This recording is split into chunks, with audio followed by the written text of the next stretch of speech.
Today, I'm going to walk you through how to connect your Google Drive with Microsoft Outlook using Zapier. If you manage emails, files, or shared documents across both platforms, this automation can save you time and keep everything organized without any manual effort. So by the end of this guide, you'll have a smooth connection that works quietly in the background and supports your daily workflow. Let's get started by opening your browser and heading to the Zapier homepage. Once you're there, look for the Create button, typically found in the top corner. Selecting this option allows you to begin building a new workflow, which Zapier calls a Zap. After clicking Create, you'll be taken to a workspace where you can choose the Zap section, the place where all your automated workflows are created and managed. In the Copilot message box, type a simple instruction like, connect Google Drive and Microsoft Outlook. Zapier will instantly understand what kind of automation you want and generate a suggested workflow.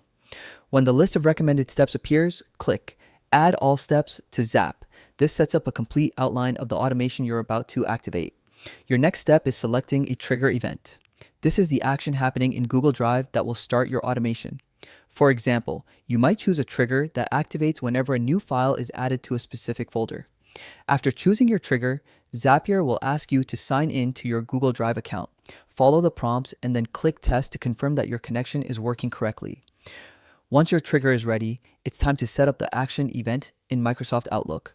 Click on Outlook as the app where the automated activity will take place. Choose what you want Outlook to do whenever the Google Drive trigger occurs. This could be sending an email, creating a draft, or organizing files in a certain way. Just like before, sign in to your Outlook account when prompted and run a quick test to make sure everything is connected smoothly. After both your trigger and action are fully tested, finish up by clicking Publish.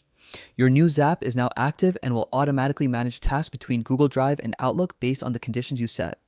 This integration can make your workflow more efficient by reducing repetitive tasks and keeping your information synced without requiring any manual steps. Thanks for following along. I hope this tutorial helps you set up a simple yet powerful connection that improves the way you manage both platforms. If you have any questions or want help with another integration, feel free to reach out.